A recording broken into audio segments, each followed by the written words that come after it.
সামাজিক যোগাযোগ মাধ্যমে একটা ভিডিও ভাইরাল হয়েছে ব্যাপকভাবে।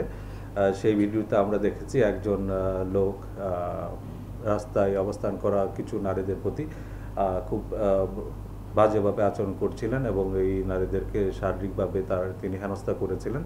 এবং শুধু তাই না, এই হেনস্থার পাশাপাশি এই ঘটনাটা ভিডিও করে সামাজিক যোগাযোগ মাধ্যমে ছড়িয়ে দিয়েছিলেন, যার মাধ্যমে আমাদের এই বিষয়টা দৃষ্টিগোচর হওয়ার পর থেকে ঢাকা মেট্রোপলিটন পুলিশ বিষয়টা নজরদারির মধ্যে রেখেছিল এবং সেই প্রেক্ষিতে এই ঘটনার সাথে যিনি জড়িত মোহাম্মদ রাসেল হোসেনকে গতকাল DB cyber crime unit Motijheel এলাকা থেকে গ্রেফতার করে এবং এই ঘটনায়ও তার বিরুদ্ধে আইনগত ব্যবস্থা প্রক্রিয়াধীন রয়েছে। গতকাল সকালবেলা বনানীতে আপনারা জানেন একটা সড়ক দুর্ঘটনা সংঘটিত হয়।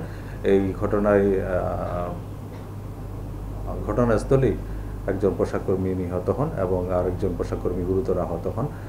এই ঘটনার প্রেক্ষিতে গার্মেন্টস কর্মীরা রাস্তা অবরোধ করে রাখেন এবং সারাদিন এর যে পুরো ঢাকা মহানগর এলাকায় থাকে।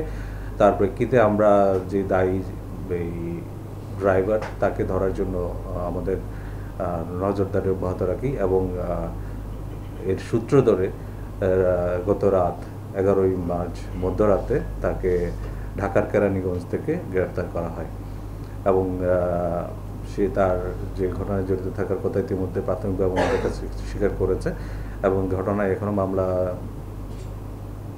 দায়ের করা হয়নি। মামলা প্রক্রিয়াধীন রয়েছে। মামলা প্রক্রিয়াধীন করার পরে তাকে ওই মামলায় অ্যারেস্ট দেখানো হবে।